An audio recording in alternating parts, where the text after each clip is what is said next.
Lights, camera, action. Welcome, ladies and gentlemen, to the Ask ServiceMonster show, where you've got questions about your service business and we've got your answers.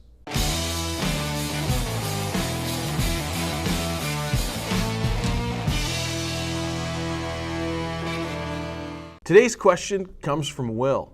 He says, I've been seeing a lot of service providers do more video content lately, and he actually asked a few of them, and they're getting pretty decent results. He knows that we do video and we coach on it all the time, so he asked, hey, can you give me some tips to get going? Look, there's a fine line between a video that is boring, lackluster, and one that is engaging and gets attention. But there's a big difference between a production and an effective video.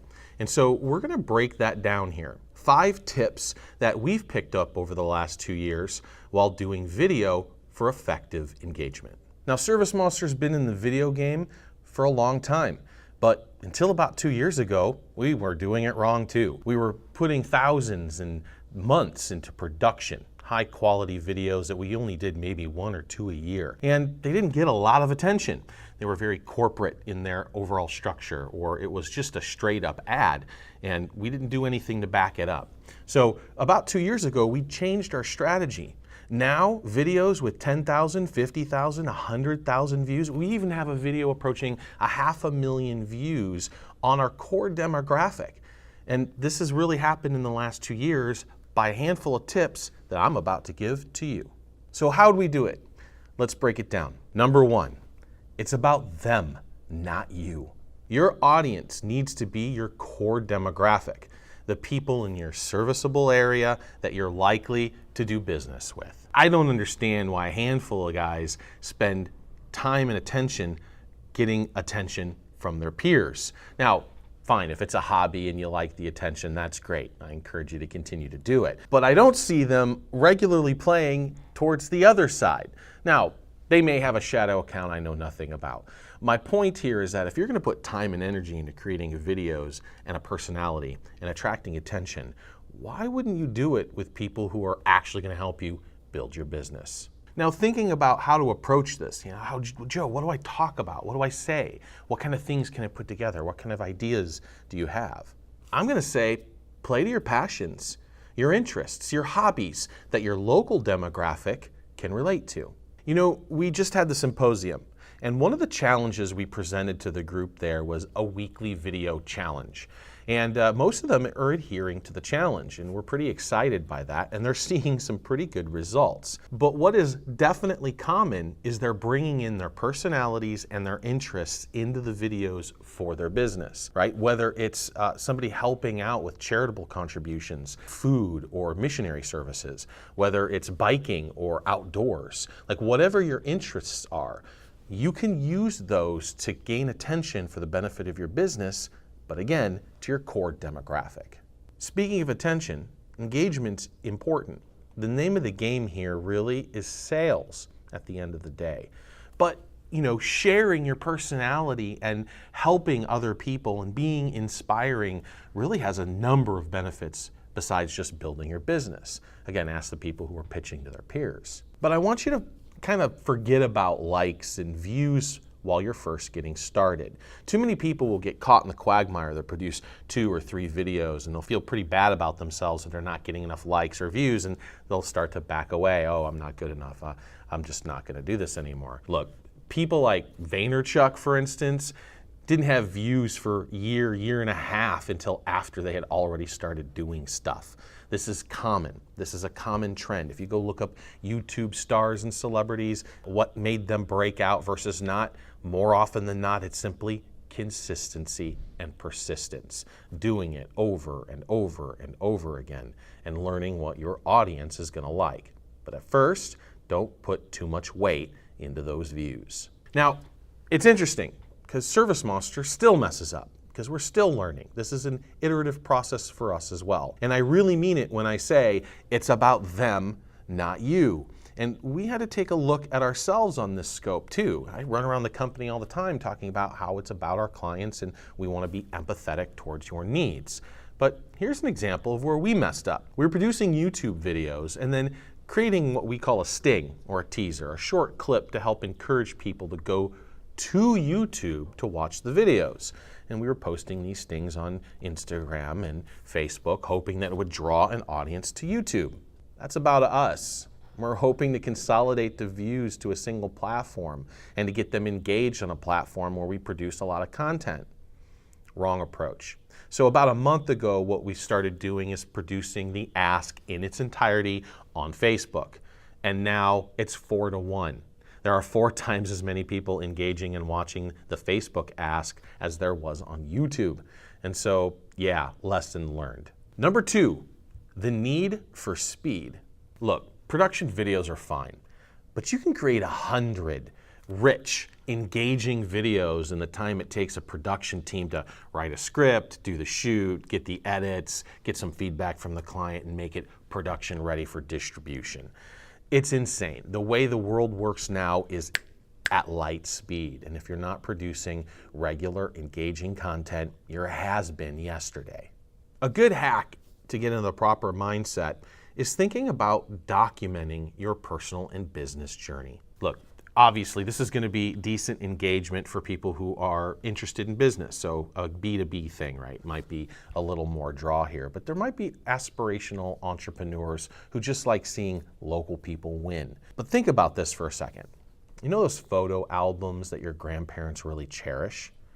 What if you had video of your grandparents when they were kids, messing around and doing dumb shit, or looking to win or succeed, or their relationship as they got together, your grandmother and grandfather? How cool would that be? Likewise, you see somebody that you look up to and admire now, it would be pretty neat to go back through their journey and kind of see them when they were a kid. We don't have too much of this now. This would only start to creep into effect if Gen X's parents like videotaped them all the time and then uploaded that shit to YouTube. But this next generation that's coming up, that's a real thing. And if you start documenting now, I guarantee you your grandchildren will thank you for it in 40 years. Look, speed, yeah, the best way to get good at anything is to do it over and over and over again. And it's not just about practice. Like, you can shoot a bunch of video and then have never release. That's fine. But the real practice is getting it out, executing on the edit, the production, and the distribution, and just getting those videos out on a regular basis. And if it sucks, no one's gonna watch it. So it's not really that big of a deal, right? Watch yourself, become your own biggest fan, and start to learn what you like and ditch the stuff you don't. Number 3, authenticity is a must. Look, if you're not authentic, honest, and driven, this is not gonna work. You're not gonna be able to sustain it. If it's not interesting to you, you're not gonna do enough of it on a regular basis. And if you're not authentic, like if you're doing 50 Shades of the Truth, how the hell are you going to remember that video after video after video 6 months from now, saying something that could contradict what you said 6 months prior? And maybe the truth doesn't mean a lot to a lot of people, but it does to me. And I think that authenticity in this time, in this day and age, is really important because, let's face it, it just stands out. It makes you different and unique. And that's always an attractive quality, especially if they understand that it's backed by character. Corporate is bad. Buyers aren't fooled anymore. Think back to what your grandparents' commercials were like. It was full of crazy innuendo and subliminal suggestions, or just straight up like, buy these cigarettes. This is 4 out of 5 doctors say it's good for you, right? We've been hip to this for a while. The naivete of the general populace is pretty much been gone for a few decades now. So it's that authentic nature, not that corporate environment, that really is going to win long term. Now, there's only one thing worse than just straight up corporate, and that's pretending to be corporate, because it's boring as hell and everybody can see through it. If you're using a standard monotone voice where you're talking about you and your company, if you're using video and clip art, if things look grainy and pixelated, if you're buying templates of logo swishiness and fireness, and like, it's all junk. No one wants to see that shit. Like, your before and after showcased on a video reel played with some, symphony music in the background is not going to draw any attention. You've got to be creative and you've got to be unique. And most importantly, it can't look like an ad. at least until you've delivered enough value to your audience where they're okay watching it. And being you is just your best strategy. It'll work eventually, or it won't. And you'll know whether or not you're cut out for it. But give it at least a year. If you're going to go into it, commit to it. And even then, even if you think you're a goof, even if you think you're too stuffy, even if you think you're too harsh, you might resonate with people. You never know until you actually get yourself out there. But the point is, be yourself and be authentic. Number 4, equipment. Look, guys, your phones are great for video, as long as you got decent light. All right, I'll hold that caveat. You're going to get into the bigger cameras, the DSLRs, or the depth field view, or the Osmo by Digi that kind of does all of its gimbaling for you. You can spend money on those, and it's really not that much, $500-600 to get something decent. But let's face it, your phones produce excellent video quality. Feel free to selfie those bad boys all day long. Phones are not great for audio. In a quiet, clean environment, when you're talking pretty close to the phone, not a big deal. But I would suggest you get something like the Rode SmartLav Plus. It's a $60 little microphone, works great, plugs directly into your phone, and even if you're like us, we're recording audio on one device and video on another, the editing products that I'll talk about here in a minute will easily blend those together and produce one cohesive video. How about editing on the fly? There's been some amazing advancements in video editing technology on your phone. Transitions and gluing things together and trimming video out. Some of the basic functions, pretty easy to do, and there's lots of different apps that are available for your phone on both platforms. And if you want full production quality with the power of the desktop, nobody beats Premiere.